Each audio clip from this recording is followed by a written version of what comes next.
Tout de suite, c'est Bruno Demeuré que l'on retrouve, président de la coordination rurale du Finistère. Ce sont les 3 questions A.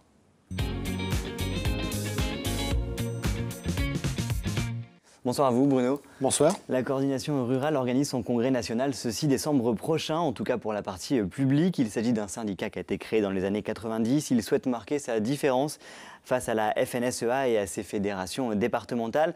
Alors 600 personnes sont attendues ce jeudi. On va y débattre de l'agriculture forcément, mais aussi de vos représentations, de vos représentants syndicaux, puisque vous allez présenter vos listes départementales. L'objectif, c'est de mobiliser vos adhérents, les agriculteurs, pour peser dans les décisions, c'est ça ?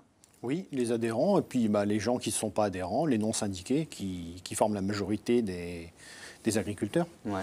Donc essayer de les faire venir voter pour nous, pour qu'on défende réellement le revenu des agriculteurs. Alors voter pour ces élus départementaux, c'est quoi leur rôle à ces élus ?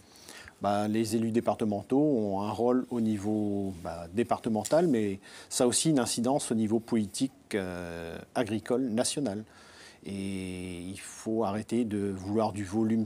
En plus, il faut se battre pour des prix rémunérateurs. Et il y a moyen de les obtenir. Quand vous dites au niveau national, c'est qu'on parle de cette chambre d'agriculture en fait. Oui, parce que toutes les chambres départementales revotent pour... les élus de la chambre départementale vont voter pour une chambre régionale les chambres régionales vont voter pour la PCA, donc au niveau national. Ouais. Et c'est au niveau national que la politique agricole nationale se fait.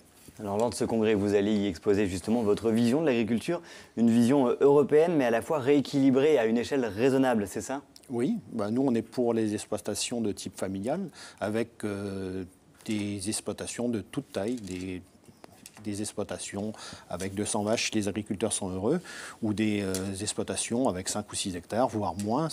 Il faut que l'agriculteur soit heureux et puisse tirer un revenu de son travail. Mais comment c'est possible concrètement d'avoir une vision à la fois d'une politique agricole d'un point de vue européen et en même temps de retrouver une échelle de production raisonnable d'un point de vue presque extra-local, local ? Il faut revenir à une politique de prix. Là, il faut savoir que les prix actuels pour le lait, c'est les prix qui ont été payés dans les années 80.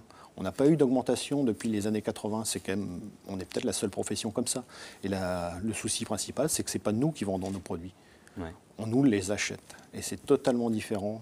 On aimerait bien les vendre. C'est des choses que vous défendez notamment même dans cet ouvrage. C'est un livre qui est sorti en septembre. Il raconte 50 ans de combats syndicaux par le biais d'un portrait croisé de 5 agriculteurs morbihanais. On y comprend mieux du coup avec ce livre les enjeux de l'agriculture, notamment en Bretagne, mais aussi de votre position syndicale face aux autres syndicats.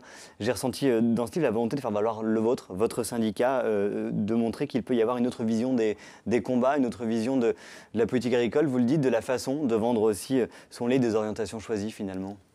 Oui, et puis on a quand même un combat au niveau européen, parce qu'on est présent dans d'autres pays, et on se bat tous ensemble pour faire bouger les choses au niveau du Parlement européen, pour avoir une forme de régulation qui nous permettra d'avoir des prix corrects. Ouais. Et il ne nous manque pas grand-chose. Sur le lait, c'est peut-être 2-3 centimes par litre de lait, et sur la viande porcine, c'est du même tonneau.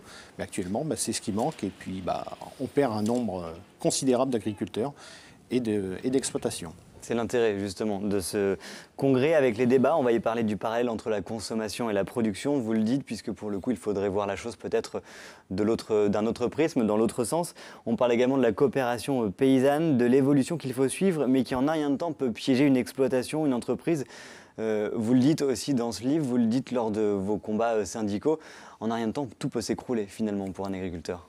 Oui, tout à fait. On l'a bien vu avec le cas de Sinutra. On a vendu du rêve aux agriculteurs, leur dire qu'on allait produire pour exporter et être bien rémunéré. Et puis au bout de 2 ans, on se rend compte que le marché chinois, c'est du vent, c'est tout. Et c'est très dangereux.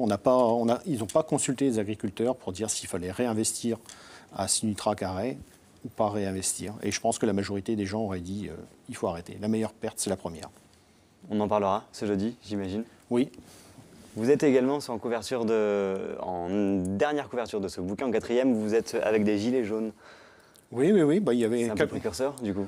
Un peu précurseur, mais ce n'était pas dans cette optique-là. Mais on a quand même des adhérents qui ont été sur les barrages, mais nous, de façon pacifique. Parce que nous, notre méthode, ce n'est pas de casser les choses. C'est des méthodes d'un autre temps et d'un autre syndicat, d'un vieux syndicat. Mais ce que revendiquent justement ces gilets jaunes, vous y retrouvez, vous aussi également ? Comment ? Vous vous y retrouvez, vous aussi également, sur ce que revendiquent justement tous ces gilets jaunes ? Tout le monde, on est tous dans la même situation parce qu'on a tous du mal pour les fins de mois, c'est difficile. Pour se déplacer, on habite à la campagne, donc dès qu'on veut se déplacer, c'est voiture obligatoirement. Ouais. Et donc, tout ça, ça coûte, tout bout à bout. Les gens sont à bout, ils travaillent et il ne reste rien à la fin du mois, quoi. Bon, en tout cas, le Congrès national, c'est ce jeudi, il est ouvert au public, ça se passe à Vannes. On y élit justement vos représentants syndicaux. Merci à vous, Bruno, d'être venu sur notre plateau.